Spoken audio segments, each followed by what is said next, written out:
అంటే అసలు వాళ్ళు ఆకలేసి అరిచారో నా కోసం అరిచారో కూడా అర్థం కాని సిచ్యువేషన్లో ఉన్నాను.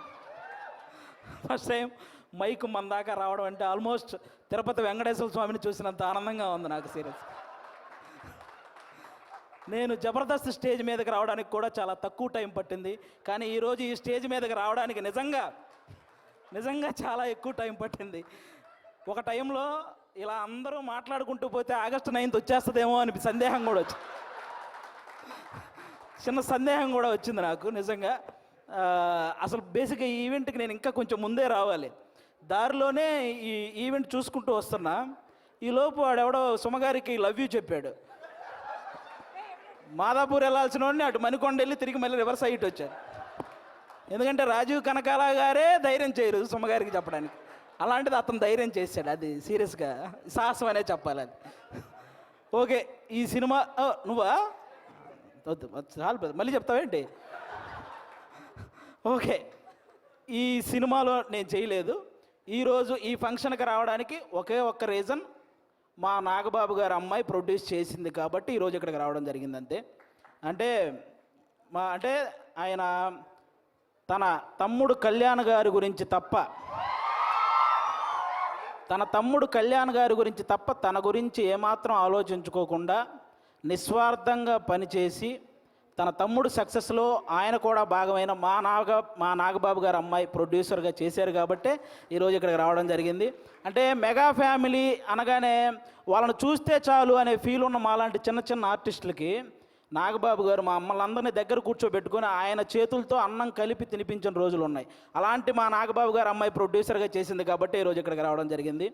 వాళ్ళ అన్నదమ్ముల గురించి ఎవరైనా తప్పుగా మాట్లాడితే ఆయన అడ్డుగా నిలబడి నన్నేమైనా అనండి కానీ నా అన్నదమ్ముల జోలికి మాత్రం రావద్దని ఒక గోడలాగా నిలబడి ఎప్పుడు వాళ్ళని కాపాడుకుంటూ వస్తున్న మా నాగబాబు గారు అమ్మాయి ప్రొడ్యూసర్గా చేసింది కాబట్టే ఈరోజు ఇక్కడికి రావడం జరిగింది.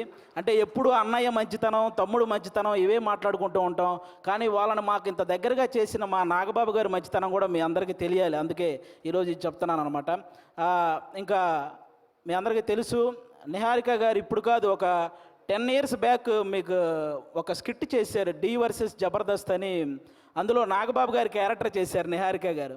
ఆ స్కిట్ నేనే రాశాను. ఫస్ట్ టైం ఒక టైమింగ్ అంటే ఎలా ఉండాలి, ఒక పంచ్ టైమింగ్ వేసేటప్పుడు ఆ మాడ్యులేషన్ ఎలా ఉండాలి, ఇవన్నీ కూడా నాకు ఒక రకంగా అలవాటైంది కూడా నిహారిక గారి టైమింగ్ చూసే. నాకు ఆ రోజు నేను స్కిట్ రాసినప్పుడు ఆ విధంగా నిహారిక గారు అప్పటి నుంచి నాకు పరిచయం అనమాట.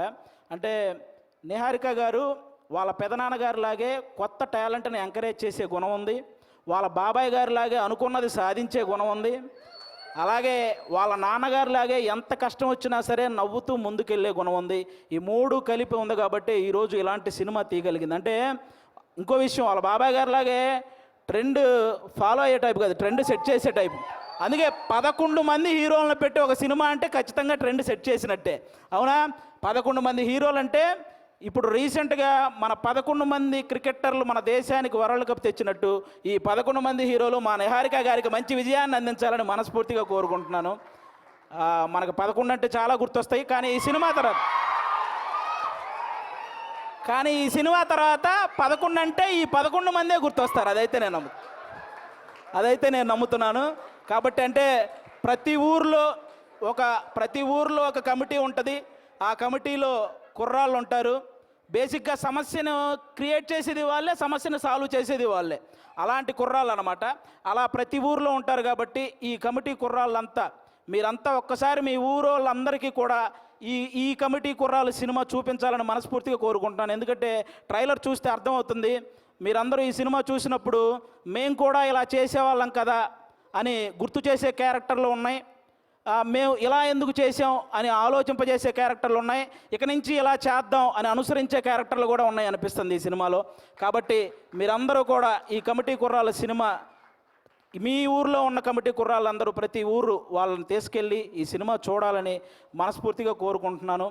అలాగే ఈరోజు ఇక్కడికి ఈ సినిమాని ఆశీర్వదించడానికి వచ్చిన మన ముగ్గురు గెస్ట్ల హీరోలు, అంటే వాళ్ళు కథ నేను సెలెక్ట్ చేసుకోవటం కాదు, కథ నన్ను సెలెక్ట్ చేసుకోవాలి అని ఫీల్ అయ్యే 3 గెస్టులు ఇక్కడ ఉన్నారు మనకి. వాళ్ళ 3 వైవిధ్యమైన సినిమాలు చేస్తూ వస్తున్నారు. ఇక్కడ అడవిశేష్ గారు అయితే మామూలుగా ఎవరైనా సీట్లో కూర్చొని చూసే సినిమాలు, ఈయన సీట్ ఎడ్జ్లో కూర్చొని చూసే సినిమాలు చేస్తుంటాడు. అంటే మొత్తం అన్ని ట్విస్టులు ఉంటాయి ఆయన ఏ సినిమా చేసినా. ఆయన ఇండస్ట్రీకి వచ్చినప్పుడు కొత్తలో ఆయన నేర్చుకుంది ఏంటంటే నా బాడీ లాంగ్వేజ్ ఎలాంటి సినిమాలు చేయకూడదో తెలుసుకున్నాడు ఫస్ట్ ఆయన. ఆ తర్వాత ఆయన చేసిన సినిమాలన్నీ ఎలాంటి ట్రెండ్ సృష్టించాయో మీ అందరికీ తెలుసు. అక్షానం కానీ, గూఢాచారి, ఎవరు, మేజర్, ఇలా చెప్పుకుంటూ పోతే అన్ని అంటే ఆయన సినిమాలకు ఒక సపరేట్ ఫ్యాన్ బేస్ ఉంది. ఇంకా మా సాయి ధర్మ తేజ్ గారు మామూలుగా ఎవరైనా పేరులో ఇంటి పేరు పెట్టుకుంటారు, కొంతమంది క్యాస్ట్ పేరు పెట్టుకుంటారు, కొంతమంది నాన్నగారి పేరు పెట్టుకుంటారు. కానీ ఫస్ట్ టైం పేరులో అమ్మగారి పేరు పెట్టుకొని ప్రతి ఒక్కరూ వాళ్ళ అమ్మని అంతలా గౌరవించాలి అని మనందరికీ ఒక సంకేతాన్ని ఇచ్చినటువంటి హీరో మన సాయి ధర్మ తేజ్ గారు.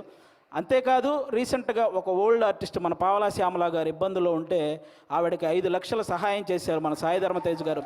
అంటే సంపాదించే శక్తి దేవుడు అందరికీ ఇస్తాడు, కానీ సహాయం చేసే మనసు కొంతమందికే ఇస్తాడు. అందులో మన సాయి ధర్మ తేజ్ గారు కూడా ఉండడం నిజంగా మనందరి అదృష్టం.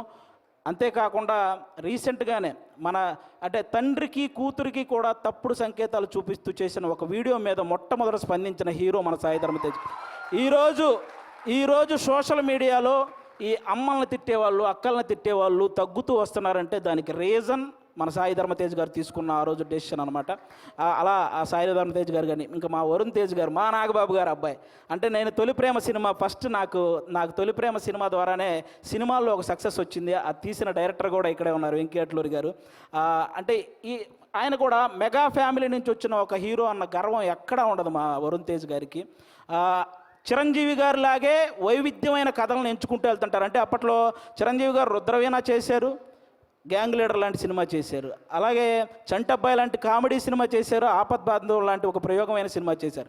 అలాగే మా వరుణ్ తేజ్ గారు కూడా తొలి ప్రేమ లాంటి లవర్ బాయ్ క్యారెక్టర్ చేశారు, ఫిదా లాంటి పక్కింటబ్బాయి లాంటి క్యారెక్టర్ చేశారు, అంతరిక్షం లాంటి ప్రయోగం చేశారు, గద్దలకొండ గణేష్ లాంటి మాసు చేశారు, F2 లాంటి ఫన్. అంటే ఒక డైరెక్టర్కి ఛాలెంజ్, నేను ఏదైనా చేయగలను, మీరు ఎలాంటి సబ్జెక్ట్తో వచ్చినా చేయగలను అనే హీరోగా మా వరుణ్ తేజ్ గారు తయారవుతున్నారు. కాబట్టి ఇలాంటి గెస్టులు ఈరోజు మన దగ్గరికి రావడం నిజంగా మీ సినిమాకి, అలాగే ముఖ్యంగా ఇక్కడ ఈరోజు ఎవరైతే కుర్రాళ్ళు ఉన్నారో మొత్తం, నేను బేసిక్గా ఇక్కడ ఎవరో కొత్త కుర్రాళ్ళు అన్నారు, కానీ వాళ్ళు స్టేజ్ మీద మాట్లాడింది, ట్రైలర్లో చేసింది చూస్తే ఈ ముందున్న వాళ్ళందరూ కొత్త కుర్రాళ్ళు అనిపించింది నాకు. అలా మాట్లాడుతున్నారనమాట. కానీ అస్సలు సినిమా ఎక్స్పీరియన్స్ లేని ఈ టాలెంటెడ్ కుర్రాళ్ళకి సినిమా మాత్రమే ఎక్స్పీరియన్స్ ఉన్న సాయి కుమార్ గారితో కలిసి చేయటం మీ అందరూ అదృష్టం నిజంగా. కాబట్టి మీ అందరికీ once again all the best. August 9 తర్వాత ఖచ్చితంగా ఈ సినిమాకి సక్సెస్ మీట్ ఉంటుందని నేను మనస్ఫూర్తిగా కోరుకుంటున్నాను. వన్స్ అగైన్ నిహారిక గారికి కూడా ఆల్ ద బెస్ట్ అండి. Thank you. ఆది.